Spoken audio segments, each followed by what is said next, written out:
News 42 Kannada.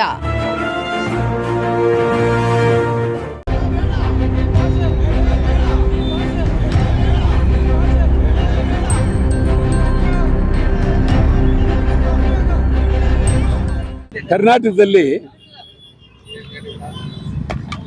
British ಕಾಲದ ಇಂಗ್ಲಿಷ್ನವರ ಆಳ್ವಿಕೆಯಲ್ಲಿ ಇದ್ದಂಥ ಪೊಲೀಸ್ ಟೋಪಿ ಮತ್ತು ಕಾನೂನುಗಳು ಇವೆಲ್ಲ ಈಗಲೂ ಮುಂದುವರಿತಾ ಇದೆ.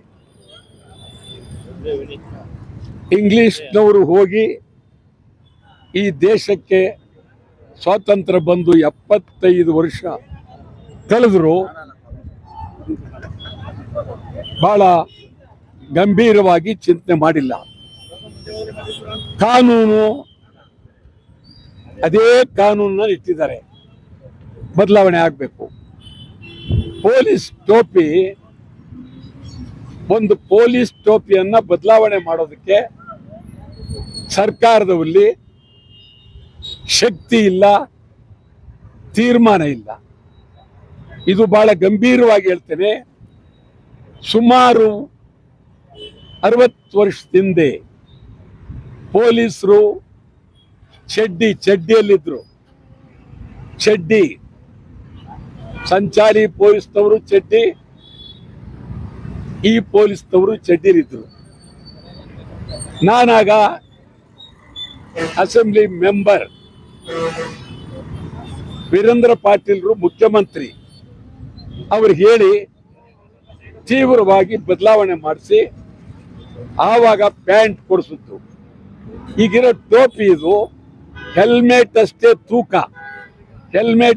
ತೂಕ. ಈಗ ಅದನ್ನ ಬಹಳ ಗಂಭೀರವಾಗಿ ತೂಕ ಕಡಿಮೆ ಆಗಬೇಕು. ಈಗಿರೋ ಟೋಪಿಯನ್ನು ಹಾಕೊಂಡ್ರೆ ಮೆದುಳಿಗೆ ಅಪಾಯ ಇದೆ. ಆದ್ದರಿಂದ ಕೂಡಲೇ ಸರ್ಕಾರ ತೀರ್ಮಾನ ಮಾಡಬೇಕು. ನಾವು ಇದನ್ನು ಶುರು ಮಾಡಿದ ಮೇಲೆ ತೆಲಂಗಾಣ ಮಾದರಿ ಟೋಪಿ ಮಾಡ್ತೀವಿ ಅಂತ ಹೊರಟಿದ್ದಾರೆ. ನಾನು ಹೇಳ್ತೀನಿ, ಇನ್ನೊಂದು ರಾಜ್ಯದ ಮಾದರಿ ಬೇಡ, ಕರ್ನಾಟಕ ರಾಜ್ಯದ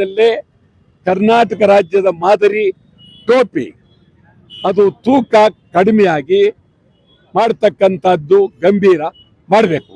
ಮತ್ತು ಪೊಲೀಸ್ನವರುಗಳಿಗೆ ವರ್ಗಾವರ್ಗಿ 25 ವರ್ಷ ಆದರೂ ಒಂದು ಕಡೆ ಅವರೇ ಇರ್ತಾರೆ. ಅವ್ರ ತಂದೆ ತಾಯಿಗಳು ನೋಡೋಕ್ಕಾಗೋದಿಲ್ಲ, ಮನೆಗಳಿಗೆ ಹೋಗೋಕ್ಕಾಗೋದಿಲ್ಲ, ಹತ್ತಿರದಲ್ಲಿ ಇರೋದಿಲ್ಲ. ಕನಿಷ್ಠ 5 ವರ್ಷದ ಮೇಲೆ ಯಾರು ಕೆಲಸ ಮಾಡಿದ್ದಾರೆ ಅವರನ್ನ ಅವರವರ ಜಿಲ್ಲೆಗೆ ಹಾಕಿ ಅನುಕೂಲ ಮಾಡಬೇಕಾದ್ದು ಸರ್ಕಾರದ ಕರ್ತವ್ಯ, ಕೂಡಲೇ ಮಾಡಬೇಕಾಗಿದೆ. ಮತ್ತು ಕರ್ನಾಟಕದಲ್ಲಿ ಮೊದಲಿನಿಂದ ನಾವು ಹೇಳ್ತಾ ಇದ್ದೀವಿ, ದ್ವಿಭಾಷಾ ಸೂತ್ರ. ಏನಾಯ್ತು ಈಗ?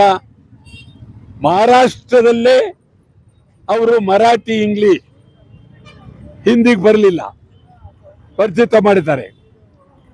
ನಮ್ಮಲ್ಲಿ ಇನ್ನೂ ನಾವು ರಾಗ ಮಾಡ್ತಾ ಇದ್ದೀವಿ. ನಾನು ಕರ್ನಾಟಕ ಸರ್ಕಾರಕ್ಕೆ ಕೇಳ್ತೇನೆ, ಕೂಡಲೇ ನೀವು ದ್ವಿಭಾಷಾ ಸೂತ್ರವನ್ನ ತರಲೇಬೇಕು. ಮತ್ತು ರಾಜ್ಯಪಾಲರ ಬಗ್ಗೆ ಗೌರವ ಇದೆ. ಮೊದಲೇ ಅವ್ರಿಗೆ ಹೇಳಿ, ರಾಜ್ಯಪಾಲರ ಭಾಷಣ ಕನ್ನಡದಲ್ಲಾಗಬೇಕು, 4 ಲೈನ್ ಆಗಲಿ, ಅವರೇ ಬರ್ಕೊಂಡು ಕನ್ನಡದಲ್ಲೇ ವಿಧಾನಸಭೆಯಲ್ಲಿ ಜಂಟಿ ಅಧಿವೇಶನದಲ್ಲಿ ರಾಜ್ಯಪಾಲರು 3 ವರ್ಷದಿಂದ ಹಿಂದಿಯಲ್ಲಿ ಮಾತನಾಡ್ತಾ ಇದ್ದಾರೆ. ಈ ಸರಾದರೂ ಕನ್ನಡದಲ್ಲಿ ಮಾತಾಡಿಸಿ. ಹಿಂದಿ ಹೋಗಲೇಬೇಕು. ಹಿಂದಿಯ ವಿರುದ್ಧ ತೀವ್ರವಾಗಿ ಇಡೀ ರಾಜ್ಯಾದ್ಯಂತ ಹಿಂದಿ ವಿರುದ್ಧ, ಸಮಗ್ರ ಕನ್ನಡಿಗರ ಬೇಡಿಕೆಗಳ ವಿರುದ್ಧ, ಕನ್ನಡಿಗರ ಬೇಡಿಕೆಗಾಗಿ ಸಂಪೂರ್ಣ ಬೇಡಿಕೆಗಳ ಪರವಾಗಿ ಈಗ ಯಾವುದೇ ಬೇಡಿಕೆಯನ್ನ ಈಡೇರಿಸಿಲ್ಲ. ಸಂಪೂರ್ಣ ಇವರು ಬೇಡಿಕೆಯ ವಿರುದ್ಧವಾಗಿದ್ದಾರೆ. ಕನ್ನಡದ ಪರವಾಗಿ ಹೋರಾಟ ತಮಟೆ ಚಳುವಳಿಯನ್ನ ಮಾಡಬೇಕು ಅಂತೇಳಿ ತೀರ್ಮಾನ ಮಾಡಿದ್ದೇವೆ. ಭಾರಿ ಪ್ರಮಾಣದಲ್ಲಿ ನ್ಯೂಸ್ 42 ಕನ್ನಡ.